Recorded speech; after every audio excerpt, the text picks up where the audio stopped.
Mapagpalang araw po sa inyo mga kapatid sa Majuro Christian Church. Ngayon po ay June 22, year 2025. So para po sa ating lingguhang pag-aaral po ng salita ng Panginoon, hindi muna po natin itutuloy muli ang Gospel of Matthew na ating pong pinag-aaralan at bigyang pansin po natin ang isa sa napakahalaga na pag-aaralan po natin ngayong umagang ito ang may kinalaman po sa katiyakan ng kaligtasan. At madalas po natin naririnig ang ganito, walang taong nakatitiyak kung siya'y pupunta ng langit. Madalas po natin naririnig yan. At karaniwan po ay ito'y sinusuportahan pa ito ng mga maraming pagtutol na sinasabi na mga ginagawa natin sa buhay ay maaaring maging sanhi ng pagkawala ng ating kaligtasan. So, ano ang batayan na maaari po nating na magbibigay po sa atin ng katiyakan na mayroon tayong buhay na walang hanggan na nagmumula sa ating Panginoong Jesucristo? At dapat po natin sagutin ang mga tanong na ito na mga sinasaad po ng banal na kasulatan. Siguro po ay tayo muna po ay humingi ng tulong sa ating Panginoon para sa pag-aaral po ng kanyang mga salita. Ang aming Panginoon, salamat po sa umagang ito upang kami po ay muling makapag-aral po ng inyong mga salita. At sa tulong po ng Santong Espiritu na siyang nananahan sa aming mga puso ay aming pong maunawaan, Panginoon, ang mga kasagutan mula sa inyong mga salita. Panginoon, hinggil po may kinalaman po sa katiyakan ng aming kaligtasan na ibinigay ng aming Panginoon Jesucristo nung kami po ay sumampalataya sa Kanya bilang Panginoon namin at sariling tagapagligtas. Kayo po ang patuloy namin makilala, kayo po ang siyang patuloy na maihayag po sa umagang ito. Ito po ang aming dalangin sa pangalan ni Kristo Jesus. Amen. Kaya po ang isa sa maaring mga katanungan natin, ito po'y posibilidad na tayo po ay makatiyak ng ating pong kaligtasan. Napakahalaga po nito dahil sa buhay po ng mga sumampalataya sa Panginoon ay kailangan nating makatiyak, no? Na ang mga nagtiwala ang sumampalataya sa ating Panginoon Jesucristo ay meron siyang 100% na nakatitiyak po siya na siya po ay may buhay na walang hanggan na ipinagkaloob ng ating Panginoon Jesucristo. Isa po sa talata na napakaganda na gaya po ng binasa natin mula sa unang Juan 5:13. Muli po ay uulitin ko ang pagkabasa po sa talatang ito. 1 John 5:13 na isinulat po ni Apostol Juan para sa kanyang mambabasa o mga sumampalataya sa ating Panginoon Jesucristo, na ito po ang sinabi sa 1 John 5:13. Ang mga bagay na ito ay isinusulat ko sa inyo upang inyong malaman na kayo mayroong buhay na walang hanggan sa inyong nanampalataya sa pangalan ng Anak ng Diyos. So sa mga sulat po rito ni Apostol Juan ay isang napakaliwanag na kanyang layunin po sa kanyang pagkasulat po ng unang Juan na ito para sa kanyang mga kapatid sa Panginoon, na malinaw na isinulat niya ang aklat na ito ay upang malaman daw po ng mga sumampalataya, no, sa ating Panginoon Jesucristo, sa Anak ng Diyos, ay mayroong buhay na walang hanggan. So malinaw po dito na maaari po nating matiyak, no, sa ating mga buhay o habang nabubuhay po tayo ngayon na magkaroon tayo ng katiyakan ng ating kaligtasan, o habang nabubuhay pa tayo ay pagdating sa hinaharap ay tayo po ay natapos na ang ating buhay dito sa mundong ito, ay meron po tayong makakamtan na buhay na walang hanggan sa ipinangako ng Panginoon Jesucristo sa mga nanampalataya po sa Kanya. At mas pinagtibay pa ho ni Apostol Juan, no, kung makikita natin ay sinabi niya ang salitang na maalaman ninyo, no? At ito ay madalas niyang binabanggit sa humigit kumulang po na 30 beses ang salitang malaman, no, sa kanyang mga sulat, at inuulit-ulit ito ang salitang itong malaman sa iba't ibang forma po, no. At ang ilan po rito na makikita natin, halimbawa po mula sa mga sinulat pa rin ni Apostle Juan sa chapter 2, 1 John 2 verse 3. At sa ganito'y nalalaman natin na siya'y kilala natin kung tinutupad natin ang kanyang utos. Na banggit na naman dito yung nalalaman natin, no. Ibig sabihin, ito po yung mga nakakilala sa ating Panginoon Jesucristo, no, na nakatitiyak na siya'y ating nakikilala, ang ating Panginoon, ang sariling tagapagligtas. And then sa chapter 3 pa rin sa 1 John verse 24, chapter 3 verse 24, at ang tumutupad ng kanyang mga utos ay nananatili sa kanya at siya'y sa kanya. At dito'y nakikilala natin na siya'y nananatili sa atin sa pamagitan ng Espiritu na kanyang ibinigay sa atin. Yung nakikilala o nalalaman natin na siya'y nananatili sa atin sa pamagitan ng Espiritu na kanyang ibinigay sa atin. At ganoon din, no, sa chapter 3 verse 14. Chapter 3 verse 14. Nalalaman natin tayo'y dumaan na mula sa kamatayan patungo sa buhay sapagkat iniibig natin ang isa't isa. Ang hindi umiibig ay nananatili sa kamatayan. Inulit na naman niya itong nalalaman, no, sa mga sumampalataya sa Panginoon na mula sa kamatayan patungo sa buhay, tayo po'y nalipat na sapagkat iniibig natin ang isa't isa, isang patunay, at hindi umiibig at nananatili sa kamatayan. Ilan pa rito ay sa chapter 3 verse 19 pa rin. Chapter 3 verse 19 ng verse ng 1 John. Dito natin nakikilala na tayo'y mula sa katotohanan at magkakaroon ng kapanatagan ang ating mga puso sa harapan niya.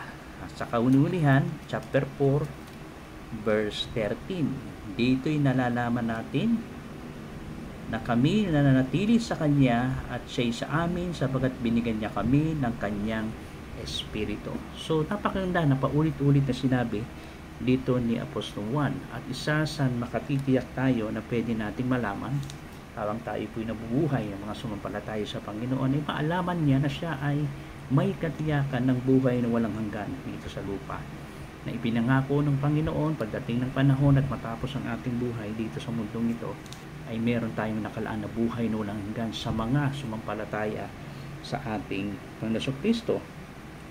At ang katiyakang ito na ibinigay ng Panginoon ay meron ding ibinigay sa atin na tatlong patotoo para sa katiyakan ng mananampalataya. Napakahalaga na maalaman po natin ito at makakatulong para sa atin ang bagay nito upang mas lalo na maging matibay ang ating pagkaunawa, pagkaalam tungkol sa mga sumampalataya sa Panginoon na sila ay may buhay na walang hanggan. Binigay ng Diyos sa Kristiyano ang tatlong patotoong nagpapatunay ng kanyang kaugnayan sa Diyos at kung saan niya dapat ibatay ang kanyang katiyakan. Napakahalaga po noon, no, na saan ba nakabatay ang ating katiyakan sa buhay na walang hanggan ibinigay ng Panginoon sa mga sumampalataya sa Kanya. Saan ito nakasandig, saan ito nakabatay, anong ating mga katunayan, anong ating maaaring sabihin natin na pinakapundasyon ng ating katiyakan po ng ating kaligtasan. Napakahalaga po na ito ay maunawaan natin, no, ang mga saligan ng ating katiyakan ng ating kaligtasan.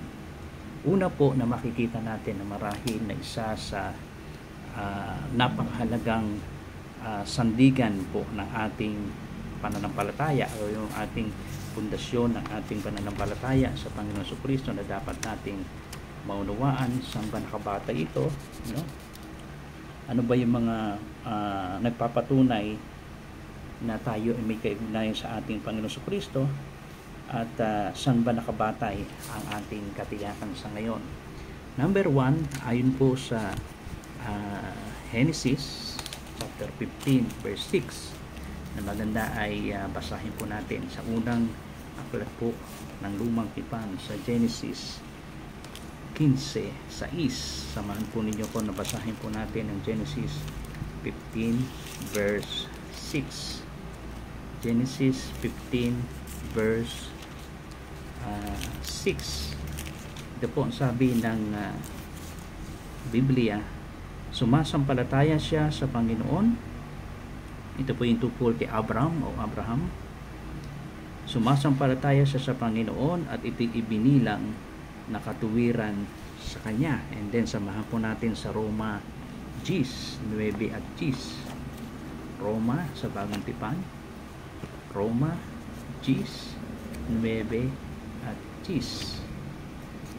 Roma 10:9 at 10, ito naman po ang sabi, sapagkat kung ipahayag mo sa pamagitan ng iyong bibig si Jesus na Panginoon at sasampalataya ka sa iyong puso na binuhay siyang muli ng Diyos mula sa mga patay, ay maliligtas ka. Sapagkat sa puso ang tao ay nananampalataya, kaya't itinuturing na ganap, at sa pamagitan ng bibig ay nagpapahayag kaya't naliligtas. So ang kauna-unahan na saligan ng ating pong katiyakan ng kaligtasan na malinaw dito ay walang iba kundi ang pinakamatibay nating patotoo kung paano ang pagkakasadig ng ating kaligtasan sa paniniwala natin sa salita ng Diyos. Ang salita ng Diyos na siya pong hawak-hawak natin ngayon, ang ating mga Biblia ng salita ng Panginoon. Ganun din nasasalig ang ating katiyakan sa kanyang salita. Ang sinumang nananampalataya sa anak ay may buhay na walang hanggan. Saan po natin nalaman yun? Saan natin narinig? Saan natin naunawaan? Sa pamamagitan po ng kanyang salita, ang salita ng Diyos. Paulit-ulit, halimbawa po rito sa Juan 3:16 na paborito natin ng talata, sapagkat kayo na lamang ang pag-ibig ng Diyos sa sanglibutan na ibinigay niya ang kanyang bugtong na anak. Wala iba kundi ang ating Panginoong Kristo, upang hindi tayo mapahamak kundi magkaroon tayo ng buhay na walang hanggan sa mga sumampalataya sa ating Panginoong Kristo. Doon natin nalaman, yun ang batayan natin, no? John 3:36, ang sumasampalataya ay may buhay na walang hanggan, ngunit ang hindi sumasampalataya ay wala siyang buhay na walang hanggan kundi ang puot ng Diyos ang sumasa kanya. John 5:24, isa sa kilalang talata rin na sinulat ni Juan. John 5:24, atin pong basahin ng John 5:24 para mas lalong maging maliwanag po sa atin. Na talagang ang salita ng Diyos na saligan ng ating pananampalataya, saligan ng ating katiyakan ng kaligtasan, na siyang nagsasabi hinggil sa napakagandang pangako at katiyakan na ibinigay sa atin ng Panginoon. John 5:24, ito po ang sabi ng Biblia, katotohanang sinasabi ko sa inyo, ang nakikinig ng aking salita at sumasampalataya sa Kanya na nagsugo sa akin ay may buhay na walang hanggan, at hindi darating sa kahatulan kundi lumipat na sa buhay mula sa kamatayan. So ang salita ng Diyos na siyang patuloy na nagpapaunawa sa atin na ang saligan na ito ng ating katiyakan ay nagmumula sa kanyang mga salita. At isa pa rito ay 1 John 5:12. Siguro basahin natin 1 John 5:12. 1 John 5:12. Unang Juan 5:12. At ang sabi ng unang Juan 5:12, ang kinaroroonan ng anak ay kinaroroonan ng buhay, ang hindi kinaroroonan ng anak ng Diyos ay hindi kinaroroonan ng buhay. So malinaw po na ang salita ng Panginoon na nagsasabi sa atin ng ating pinakasandigan ng ating pananampalataya, no, na nagpapatunay upang maalaman natin ng lahat ng sumampalataya sa Panginoon ay may buhay na walang hanggan. Ang salita ng Diyos ang siyang nangangako po sa atin at nagpapatunay na sandigan ng ating katiyakan ay ang kanyang mga salita. Mahirap kung tayo po'y babatay lamang sa ating mga pakiramdam, no? Sa ating diba, ang pakiramdam natin ay paiba-iba. Minsan ay naiinis tayo, minsan masaya tayo, minsan malungkot tayo, Ngunit hindi po rito nakabatay ang ating katiyakan ng kaligtasan, kundi sa dalisay na salita ng ating Panginoon, no? At kung lalapit tayo kay Jesus, nasa atin ang kanyang salita na hindi niya tayo kailanman itataboy. Yan ang sabi niya sa John 6:37, no? Juan 6:37 na sinabi rin din po ni Apostol Juan na napakalinaw na dapat nating panghawakan ang katiyakan na ito sa lahat ng lalapit sa ating Panginoong Kristo na kailanman ay hindi niya itinataboy, no? John 6:37, basahin ko po para mas lalong malinaw. Ang sabi rito, ang lahat binibigay sa akin ng Ama ay lalapit sa akin, at ang lumalapit sa akin kailanman ay hindi ko itataboy. So naranasan natin na tayo lumapit sa Panginoon sa pamamagitan ng ating pagsisisi, pag-amin ng ating kasalanan, at ang ating pagtanggap at pananampalataya sa ating Panginoong Kristo. Lumapit tayo sa Kanya, at ito ay nagpapatunay na tayo ay nanampalataya sa Kanya, at sinabi ng ating Panginoon na lahat ng lumapit sa Kanya kailanman ay hindi niya itinataboy. So number 1 na saligan ng ating katiyakan ng kaligtasan ay lagi po natin tandaan, walang iba kundi ang Kanyang mga salita. Siya ang nangangako, siya ang nagsasabi nito para sa atin. Ikalawa na maaaring saligan ng ating katiyakan ng kaligtasan ay ang pagsubok sa katotohanan. Pagsubok, no? Mga pagsubok sa katotohanan. Isa pang mahalagang patotoo ay ang patunay ng isang binagong buhay ng Panginoong Kristong naranasan natin. Limitado lamang ang pagkakataon ng halimbawa dito ay yung nakapako sa krus sa Luke 23 na isang magandang karanasan at halimbawa ng sinubok ng katotohanan ang pananampalataya na nakita natin sa magnanakaw na ito. Luke 23, sabi ng Luke, sa Gospel of Luke chapter 23 verse 40 to 43. Ito ang sabi at makikita natin sa nasa kanang magnanakaw. 40 to 43 ng Luke 23, subalit sinaway siya ng isa at sa kanya sinabi, dahil nung magsalita yung nasa kaliwang magnanakaw sa ating Panginoong Kristo habang nakapako sila, at sinabi niya sa ating Panginoon, kung ikaw ang Kristo, maging malaka, iligtas mo yung sarili at idamay mo na kami, sabi nung nasa kaliwa. And then sumagot yung nasa kanan na magnanakaw. Subalit sinaway siya ng isa, no? Sinaway niya yung kanyang kasamang magnanakaw. At sa kanya sinabi, hindi ka pa baga natatakot sa Diyos? No? Sabi, yamang ikaw ay nasa gayon ding hatol ng kaparusahan. Tayo ay nahatulan ng matuwid sapagkat tinanggap natin ang nararapat na kabayaran sa ating mga gawa. Subalit ang taong ito ay hindi gumawa ng anumang masama. Sinabi niya, Jesus, alalahanin mo ako pagdating mo sa iyong kaharian. At sumagot siya, katotohanan sinasabi ko sa iyo, ngayon ikaw ay makakasama ko sa aking paraiso. Isang nagpatotoo at nagbibigay kung paano sinubok ang katotohanan ng lalaking magnanakaw na ito na nasa kanan. Unang-una, sinaway niya yung kanyang kapwa magnanakaw.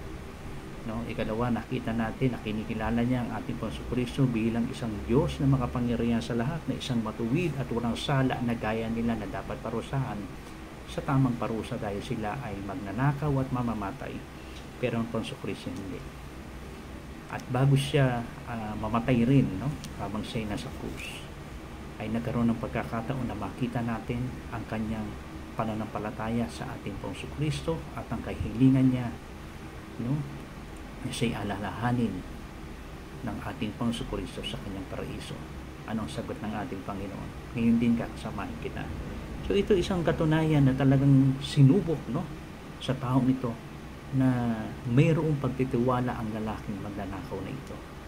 Bago siya mamatay, ang sinabi ng Panginoon sa kanya, sa kanyang pangako, ngayon din kakasamahin kita sa aking paraiso. So nakatiyak, no? Ang magnanakaw nito habang siya o bago siya mamatay ay nakuha niya ang mga pakagandang katiyakan na pagkatapos ng kamatayan ay kakasamahin siya ng ating Panginoong Kristo sa kanyang paraiso. Bagamat ang mga mananampalataya ay nananatili pa rin sa mga, sabihin natin, karnal o makalaman na pamumuhay. Gaya na makikita natin sa karanasan ng Iglesia sa Corinto, di ba? May mga kapatid tayo doon na talagang sa kaimoralan, namuhay na hindi kabanalan, tulad ni Lot, na mapapansin din natin. Si Lot na masasabi natin na pamangkin ni Abraham, nakita natin yung pagkahilig niya sa mga bagay na makalaman, no? Sa 2 Peter 2:7-8. At and then ang minsan sa mga buhay na makikita natin na talagang wala tayong makikita na para bang wala siyang pananampalataya sa Panginoon, at ang nakikita natin ay mga bagay na makalaman at makasalanan na pamumuhay. Pero napakahirap hatulan, no? Yung mga ganong pagkakataon na meron ng mga tunay ng mga Kristiyano talagang bumabagsak sa ganong pagkakataon sa mga kaimoralan at kasalanan na hindi nila dapat ipinamumuhay. Pero salamat sa Panginoon sapagkat may mga nakalaan na tulong ang ating Panginoon, pagpapatawad, no? At sa mga nagkakasala sa Kanya. At bagamat tapat ang pagpapatawad at biyaya ng Diyos sa mga anak niya na talagang sabihin natin na nakapamuhay sa ganong klase ng buhay na makalaman at isang sumuway sa ating Panginoon. Pero hindi tayo maaaring humatol na sila ay walang talagang katiyakan ng kaligtasan.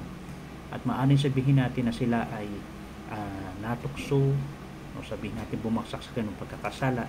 Pero hindi natin alam ang Panginoon na siyang nakakaunawa at nakakaalam sa buhay ng mga kapatid natin na ito, na sila pala ay mayroong mga katiyakan ng kaligtasan, ngunit sila ay naging marupok at naging mahina sa harapan ng Panginoon. Pero salamat dahil ang Panginoon ay naglalaan ng pagpapatawad. 1 John 1:9, no? May kapahayagan ng kasalanan, dilinisin tayo ng Panginoon. O napakahirap pumatol sa ganung mga sitwasyon, ngunit salamat sapagkat lagi natin tandaan ang biyaya at pagpapatawad ng Diyos sa ating mga kasalanan ay hindi natin maaaring gawing lisensya para tayo ay magpatuloy sa pagkakasala o pamumuhay na sumusuway sa Panginoon. Hindi ito dapat natin maging ugali o kaisipan, no? Nagaya na sinabi na Apostol Pablo, mananatili pa ba tayo, no, sa pagkakasala upang mas lalong sumagana ang biyaya ng Diyos sa atin? Hindi nawa mangyari, no? Ibig sabihin, hindi natin dapat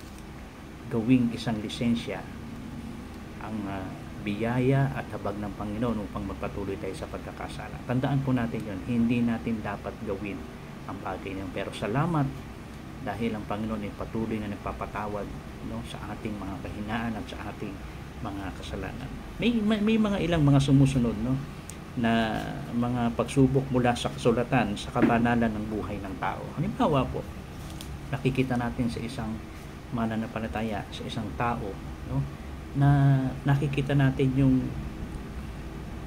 ipinapahayag niya, no, ang ating Panginoong Kristo. Romans 10:9-10, no? Nakita natin sa kanyang buhay na may pagnanais siya na ibahagi ang mabuting balita ng kaligtasan sa ibang tao. Na alam naman natin na ang maaaring gumawa lamang noon ng tunay ay ang mga nakaranas po ng pananampalataya, ng pagpapatawad, at nakatanggap ng habag at biyaya ng Diyos. No, isa sa makikita natin na ito isang pagsubok sa kanilang buhay na meron silang pananampalataya. Isa pa, yung kanilang mabubuting mga gawa, no? No? Na nakikita natin na talagang masasabi natin na ang taong ito ay nakaranas, no, ng tunay na kaligtasan sa Panginoon. Isa pa, ang pagsunod na sa salita ng Panginoon. Yan ay mga ilan at mga bahagi ng bunga ng ating pananampalataya. Yung pagnanais natin na sumunod at gawin ang salita ng Panginoon. Isa pa ay ang hindi pagmamahal sa sistema ng sanlibutan ito na nakikita natin sa Kanya, no? Na talagang masusubok natin ng isang taong ito, isang mananampalataya sa Panginoon sapagkat lumalayo siya sa pagmamahal sa sistema ng sanlibutan. Nagpapatuloy ng paggawa ng matuwid, no? Ano pa? At hindi nagpapatuloy sa gawaing kasalanan na dapat naman talaga na makita sa mga mananampalataya ang mga bagay na ito. na hindi na tayo dapat mamuhay sa anumang pamumuhay sa pagkakasala. Ano pa? Pag-ibig sa mga kapatid sa Panginoon, sa kapwa mananampalataya. Pag-ibig sa kapwa na nakikita natin. Pinatotohanan ng pagka-Diyos ng ating Panginoon Kristo. Naniniwala siya at nagtitiwala siya ng ating Panginoon Kristo ay hindi lamang isang Diyos na nagkatawang tao dito, no? Na namuhay, nakasama natin at namatay sa krus at nabuhay na maguli. Kundi naniniwala siya ng ating Panginoon Kristo ay ang bugtong na anak ng Diyos na nagkatawang tao na siya ay isang Diyos. Parahil ang isa pa rito ay yung pagiging handa na aminin at ipahayag ang mga nagawa niyang kasalanan. Hindi na siya nagpapatuloy sa anumang magawa ng kasalanan. Yan ang ilan sa mga masusubok natin na mga katotohanan na makikita natin sa isang tunay na mananampalataya sa Panginoon. No? Na nagpapatunay na siya ay may buhay na walang hanggan talaga at naranasan niya ang pagbabagong ginawa ng ating Panginoon Kristo. So yun po yung dalawa, no? Nasaligan ng ating katiyakan, ng ating kaligtasan. Ang salita ng Diyos at ikalawa ay ang pagsubok sa katotohanan na nakikita sa atin. Ikatlo, marahil ang ikatlong ito ay sabihin natin ang pinaka mahina pero nakakatulong din.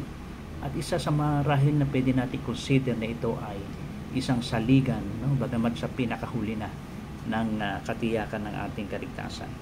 Walang iba kundi ang patotoo ng ating sariling mga kalooban. Kanina nasabi ko po ay hindi batayan ng ating mga nararamdaman. No, totoo po yun. Sapagkat ang ating mga nararamdaman, ang ating damdamin ay paiba-iba. Nakadepende. Pero sa bandang huli, pwede natin ilagay ito sa pangatlong saligan. No? Na pinakamahinang katibayan pero isa sa nagpapatunay po para sa atin ito. Ang ikatlong ito, no? Gayunpaman, ang kalakip ng dalawang nauna, ito ay isang mahalaga na patotoo. No? At ang mga sumusunod ay ilang mga pagsubok sa katotohanan ng banal na buhay na patay sa damdamin. Halimbawa po ay makikita natin sa Roma 8:16. Roma 8:16. Romans 8:16, no? Na makikita natin sa Bagong Tipan, Roma 8:16. Ito po ang sabi ng salita ng Panginoon. Ang Espiritu mismo ang nagpapatotoo na kasama ng ating Espiritu na tayo'y mga anak ng Diyos. Ang patotoo ng Espiritu ng Diyos sa ating mga Espiritu ang siya nagpapatotoo, no? Na tayo ay mga anak ng Diyos. Sapagkat ang banal na Espiritu ng Diyos na nanahan sa atin, siya ang bumuhay sa ating Espiritu, no? At ito ang nagpapatotoo para sa atin na tayo ay anak ng Diyos. Hebrews 10:2, Hebreo 10:2. Wala nang alalahanin ang kasalanan ay hindi pa nababayaran. No? Na alam natin ating mga sarili na ang pagbabayad ng Diyos sa ating mga kasalanan ay talagang ay buong-buong binayaran ng Panginoon. At kailanman ay hindi tayo nag-aalala tungkol sa kasalanan ito na hindi nabayaran ng Diyos, kundi buong binayaran ng Panginoon ang ating kasalanan nung mamatay siya sa krus. Anto tayo lumapit sa Kanya, nagtiwala at nagsisi sa ating mga kasalanan, inamin ito, tayo ay lubusang nilinis ng ating Panginoon. No? Ito ay alam natin at nararamdaman natin na ang Diyos ay siyang lubos na nagpatawad ng ating mga kasalanan. Sa awit 32 verse 3-5 na makikita natin yung maranasan natin yung panlulupaypay, panghihina ng ating katawan kapag tayo nagkasala na sa karanasan po ni Haring David, naapektuhan yung ating pisikal na katawan, naapektuhan yung ating mga damdamin, ang ating mga puso, ang ating mga nararamdaman, na kapag tayo ay may kasalanan itinatago sa ating puso, di ba naapektuhan din? Gaya ni Haring David. Pero kapag tayo ay humingi ng tawad, nilinis ng Panginoon, naapektuhan din ang ating damdamin, naapektuhan din ang ating buong katawan. No? Nagkakaroon tayo ng maayos na kasiglahan, masaya tayo, at peace tayo, no, na may kapayapahang ibinibigay ng Diyos para sa atin. Kaya affected din ang ating damdamin ito, pero salamat. Dahil tayo isang mananampalataya sa Panginoon, totoo lang na naapektuhan din ang ating kalusugan. Isa pa na makikita natin ay ang nabago na ang sarili nating pamaraan ng buhay. Alam po ninyo, naapektuhan po ito talaga ng ating pananampalataya sa ating Kristo. Hindi niyo po ba nare-realize ang mga malaking pagbabagong ginagawa ng Panginoon sa atin? Sabihin natin, unti-unti na binabago tayo ng Panginoon, di ba? Na naranasan natin. Na dati ganito tayo, no? Mahina tayo sa mga bagay na sabihin natin na tukso na naranasan natin, pero salamat, unti-unti binibigyan niya tayo ng lakas para magtagumpay. Dati mahina tayo sa mga alok ng ating mga barkada, no, na alam nating na ito ay gawang mga masama sa harapan ng Panginoon, pero salamat, alam mo, may mga bisyo, no? May iba't ibang bisyo na naranasan natin, na alam natin masama sa ating katawan, masama sa ating Panginoon, pero unti-unti na nakita natin na malaking pagbabago na ibinibigay ng Diyos para sa atin. Ito ay katunayan ng mga patotoo sa sarili nating kalooban, na ang Diyos ay gumagawa at gumagawa sa ating buhay tungo sa pagbabago na ganyang ipinangako para sa atin. At ito'y dahil sa ginawa ng ating Panginoon Kristo. At isa pa sa pinakamasarap nito ay ang meron tayong pagnanais ng pananabik sa salita ng Diyos. Diba? Dati ayaw natin, basta pag narinig natin Biblia, salita ng Diyos, ayaw natin yan. Pero bakit nung tayo sumampalataya sa Panginoon, naranasan natin ang pagbabagong ginawa ng Panginoon, no? Na binigyan tayo ng buhay na unang hanggan dahil sa pananampalataya sa Kanya, sa biyaya, kabag niya sa atin. May pagnanais tayo na mapakinggan ang salita niya, mapag-aralan, mapagbulayan, at lalo't higit ang isabuhay natin ang salita ng Diyos. Isa pa, yung pananabik natin para manalangin sa ating Panginoon. Diba? Nananabik pa tayo na siya'y makausap lagi, manalangin tayo, humiling, magpasalamat, purihin siya, sambahin siya, no, sa ating mga buhay. Yan ay ilan sa mga ibinibigay ng Diyos na patotoo sa ating sariling mga kalooban. Yung pananabik natin na siya ay ating bigyan ng kaluguran, bigyan siya ng pagsamba sa ating mga buhay. At isa pa, na gusto nating makasama yung mga kapwa nating mananampalataya sa Panginoon, no? Tulad ng ating pagsamba tuwing araw ng linggo, araw ng panalangin ng sama-sama, at sa tuwing makikita at makakasama natin ang mga kapwa natin mananampalataya sa Panginoon, ay nananabik tayo na sila ay makasama natin. At alam niyo po ba, ang ito ay nagbibigay ng isang napakagandang pakiramdam para sa ating mga kalooban, sapagkat isa sa katunayan nito na maaaring ito'y nagpapatunay na tayo po ay mga anak ng Diyos na sumampalataya sa ating Panginoon Kristo, na naunawaan natin na ibinigay niya ang pagkaunawa upang maunawaan natin ang biyaya ng habag at kaligtasan ng Diyos sa pamagitan ng pananampalataya sa Kanya.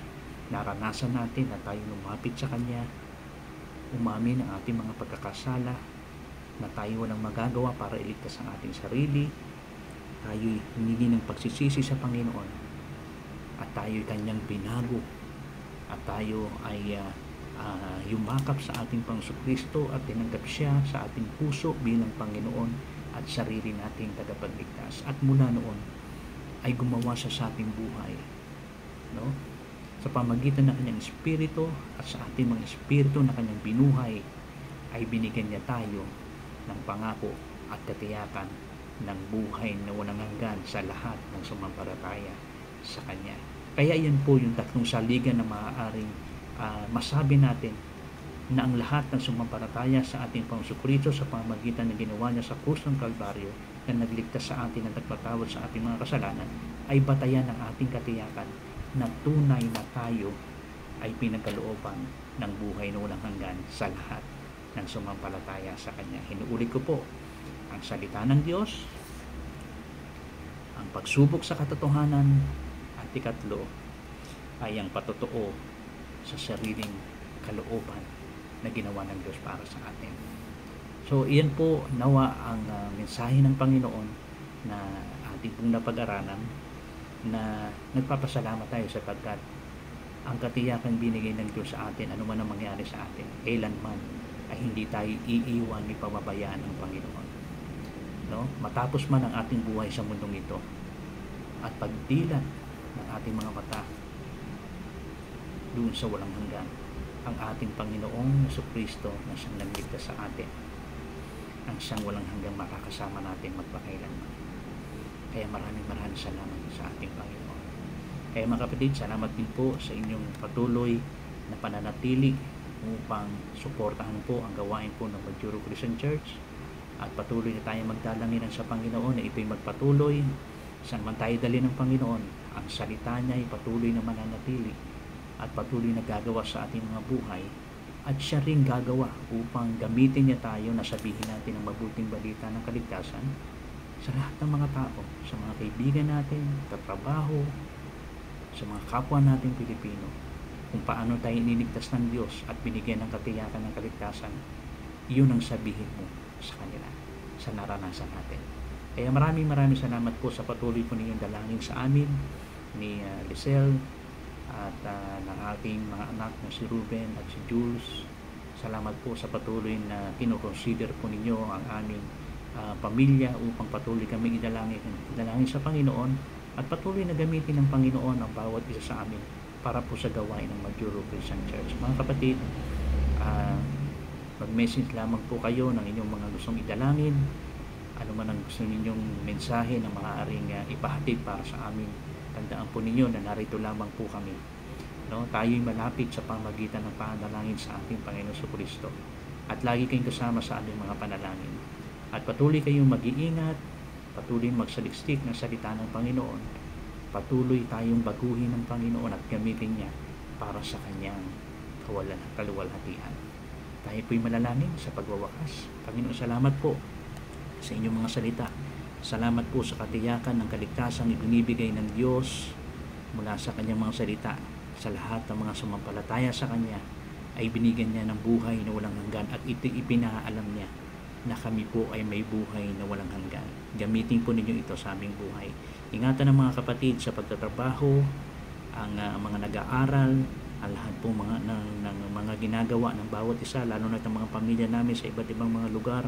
Kayo ang patuloy na mag-iingat at gagabay. Ingatan nyo rin po ang mga kapatid na nasa bakasyon ngayon at magbabakasyon pa lang. Kayo pong gumabay sa kanila, mag-ingat, at patuloy na maranasan po namin ang inyong biyaya, ang habag at biyaya ng inyong pagkalinga sa amin, na sasamahan nyo kami saan man kami naroroon. Ingatan po ninyo ang Majuro Christian Church. Pagpalain pong gawain ito na patuloy na gamitin mo para sa ikalalaganap ng inyong mabuting balita ng kaligtasan. Salamat po sa lahat ng ito sa matamis sa pangalan ni Kristo Jesus. Amen. Maraming salamat po mga kapatid. Patuloy po tayong pagpalain ng ating Panginoon. Kita-kita po tayo sa pulong panalangin at mga sa susunod pang linggo para po sa kanyang mga salita. God bless po sa inyong lahat mga kapatid.